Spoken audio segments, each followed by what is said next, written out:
আসসালামু আলাইকুম। বাংলাদেশের গার্মেন্ট ইন্ডাস্ট্রিতে আপনি যদি একটু ঘোরাফেরা করেন বা আপনি যদি একজন গার্মেন্ট প্রফেশনাল হন, তাহলে দেখবেন যে প্রত্যেক দিন অন্তত একটা আলোচনা হয়। সেটা হলো এই অর্ডারটা মানে টাইট সিএম কিন্তু volume good volume tight CM, এবং সিএমটা টাইট হতে হতে প্রতিনিয়ত মানে শুধু কমছেই। আপনি খেয়াল করে দেখবেন আমাদের কোনো সিএম কোনো দিন আর বাড়ছে না। এই দুষ্ট চক্র থেকে বাংলাদেশ কি আর কখনোই বের হতে পারবে না? আমার মনে হয় যে আজ থেকে 40 বছর আগে তো সম্পূর্ণ অপ্রস্তুত অবস্থায় বাংলাদেশ একটা অনেক বড় একটা কিছু করে ফেলবে। আজকে বাংলাদেশ বিশ্বের দ্বিতীয় বৃহত্তম রপ্তানিকারক, যদিও সারা বিশ্বের মাত্র 7% চাহিদা আমরা পূরণ করি। তো এই 40 বছরের যে ব্যাপক অভিজ্ঞতা, এই অভিজ্ঞতাও কি আমাদেরকে এই টাইট সিএম কিন্তু গুড ভলিউম এর জাতাকল থেকে মুক্তি দিতে পারবে না? এই নিয়ে আসলে ঠিক চিন্তা করার মতো বা এটা নিয়ে গভীর স্ট্র্যাটেজি নেওয়ার মতো কি লিডারশিপ বাংলাদেশে গার্মেন্ট ইন্ডাস্ট্রিতে আসবে না? আমি মানে এই নিয়ে কিছু কথা বলতে চাই যে আমাদের দাম কম কেন, আমাদের সিএম প্রত্যেক দিন কমছে কেন? এটা কিন্তু একটা মানে খুব গভীর স্ট্রাকচারাল একটা ট্র্যাপ, এবং সিরিয়াসলি এটা কিন্তু শুধু মার্কেটের জন্য না, আমাদের নিজস্ব ডিজাইন করা সিস্টেমের ফাইনাল এটা ফলাফল। এটা মানে এটা আকস্মিক কোনো বাস্তবতা না, এটা একটা সেলফ রিইনফোর্সিং লুপ বলে আমি মনে করি। আচ্ছা, চলুন ভিতরে ঢুকে পুরো ব্যাপারটা একটু আলোচনা করি। আপনারা একটু খেয়াল করে দেখবেন যে মূলত এটা প্রাইসিং সমস্যা না, এটা আমাদের বাংলাদেশিদের আইডেন্টিটি সমস্যা। বাংলাদেশ এখনো বড় বড় সকল ফ্যাক্টরিগুলো আমাদের যারা নেতৃত্ব দেয় তারা সবাই নিজেদেরকে ক্যাপাসিটি সেলার হিসেবে ভাবে। তারা যে কাস্টমারের একটা সলিউশন প্রোভাইড করছে, এই সলিউশন প্রোভাইডার হিসেবে নিজেকে ভাবতে পারে না। তার মানে আমরা নিজেদেরকে এখনো ক্যাপাসিটি সেলার হিসেবে ভাবি, আমরা সলিউশন প্রোভাইডার হিসেবে নিজেকে ভাবতে পারি না। আমরা এখনো বলি যে আমার 50 লাইন আছে, আমরা এখনো বলি যে আমার মান্থলি 10 লাখ পিস ক্যাপাসিটি আছে।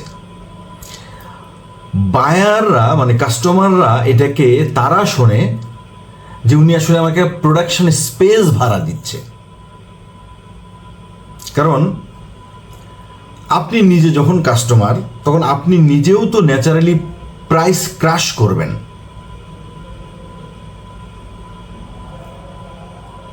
এবং আমরা মানে নিজেদেরকে এভাবে একটা প্রোডাক্টে রূপান্তরিত করেছি। এর উল্টা পাশে আমাদের যেদিন আমরা বলতে পারবো যে আমি তো মূলত আপনার এই সাপ্লাই চেন রিস্কটা কমিয়ে দিচ্ছি, আমি তো এটার দায়িত্ব নিচ্ছি, আমি তো আপনার স্পিড টু মার্কেট 20% বাড়ানোর ক্ষেত্রে ভূমিকা রাখছি, আমি তো আপনার এই ডেড ইনভেন্টরি যাতে না হয় এই রিস্কটা রিডিউস করি। এই মানে এই পলিসিগুলো বা এই পদ্ধতিগুলো যদি আমরা অ্যাপ্লাই করতে পারি, তাহলে সেদিন সিএম দিয়ে নেগোসিয়েশন হবে না, এটা নেগোসিয়েশন হবে আউটকাম দিয়ে, আউটপুট দিয়ে, তার সলিউশন প্রোভাইডিং পার্টনার হিসেবে, যেটা আমরা এখন করছি না। এবং আরেকটা জিনিস হলো, আমাদের মূল সমস্যা কিন্তু লো সিএম না, ইনভিজিবল ভ্যালুগুলোকে আমরা মূলত মানে বাজারজাত করতে পারি নাই। আমাদের বাংলাদেশ আজকে যা ভালো করতে পারে সেগুলো কি? সেগুলো হলো ফাস্ট স্যাম্পলিং বাংলাদেশ ভালো, কমপ্লায়েন্স স্ট্যাবিলিটি সারা বিশ্বের ভিতরে বাংলাদেশ 1 নাম্বার, সবচেয়ে বেশি কমপ্লায়েন্ট ফ্যাক্টরি এখন বাংলাদেশে, এবং বাংলাদেশ বুঝে শুনে এই কাজটা করেছে।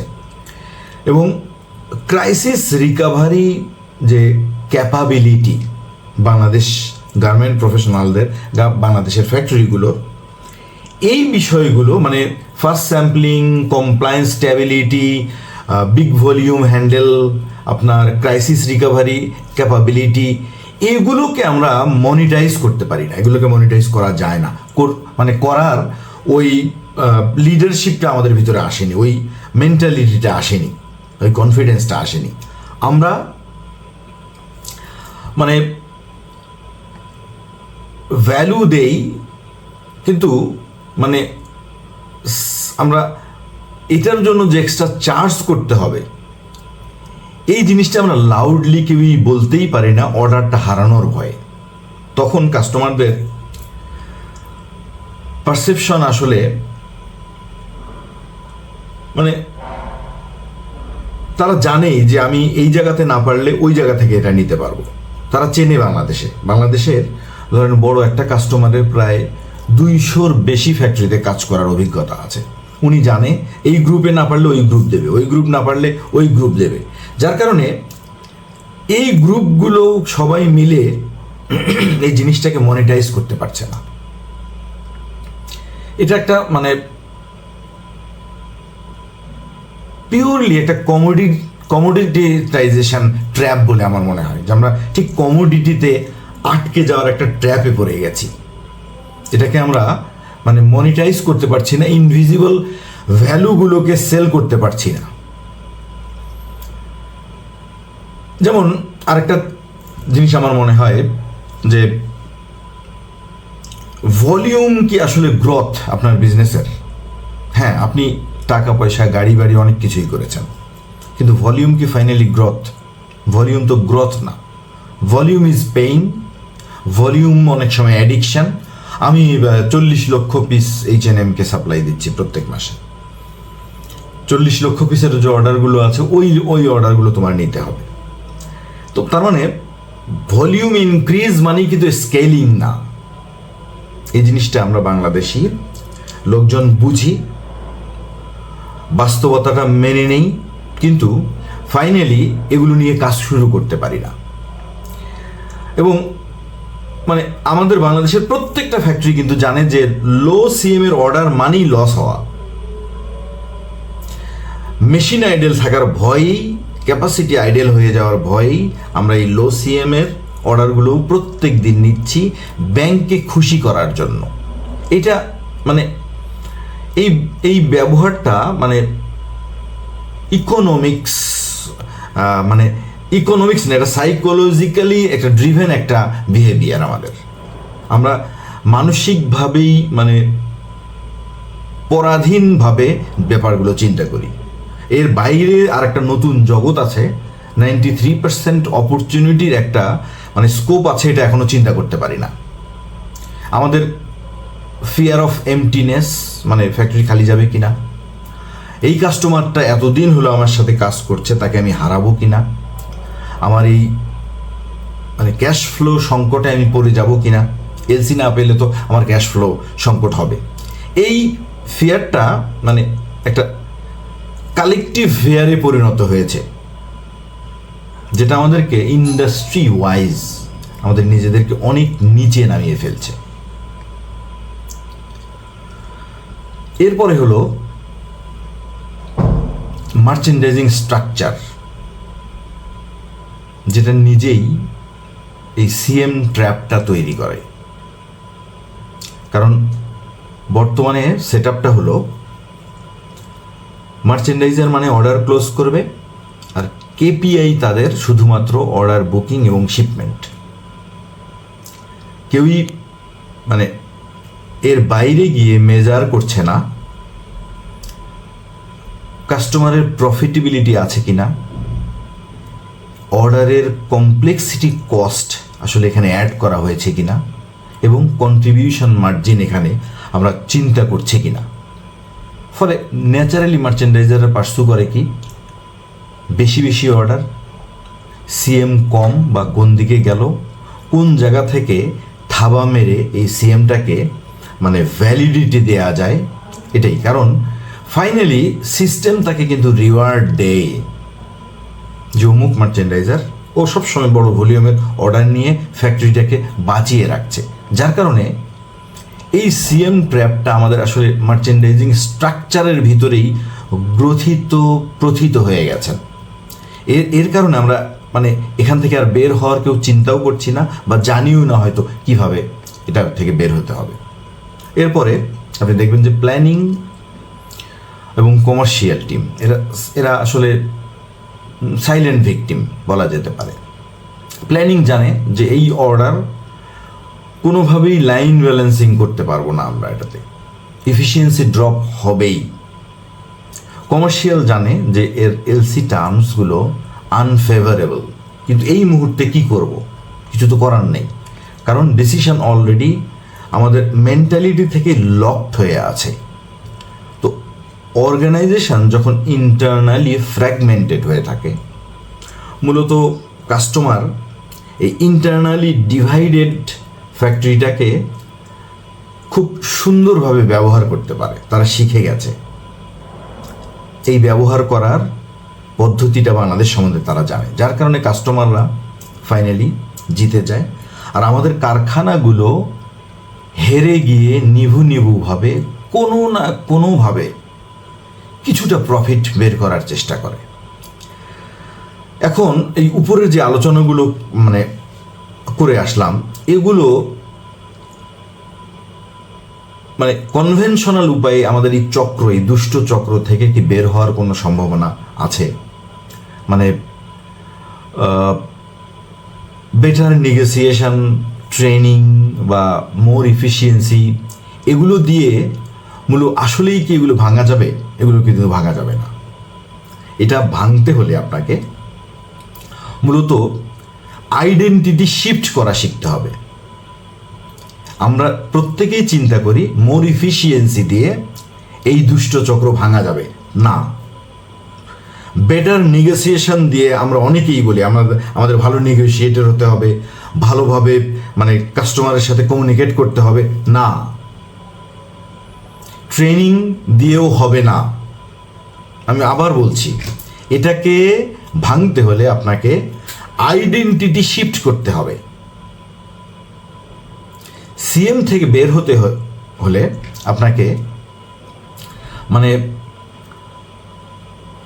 প্রাইস না, এই গেমটা বদলায় ফেলতে হবে। আপনি যদি একই গেম ভিন্নভাবে খেলতে চেষ্টা করেন, আউটকামও ওই একই হবে। নতুন গেম কি তাহলে? নতুন গেম হলো ফাস্ট ফ্যাশনের যে স্পিড গেমটা আছে, এর আসল পেইন ডিলে। বাংলাদেশ ডিলে করে না। বাংলাদেশ যে কোনো মূল্যে সঠিক সময়ে শিপমেন্ট দিতে পারে।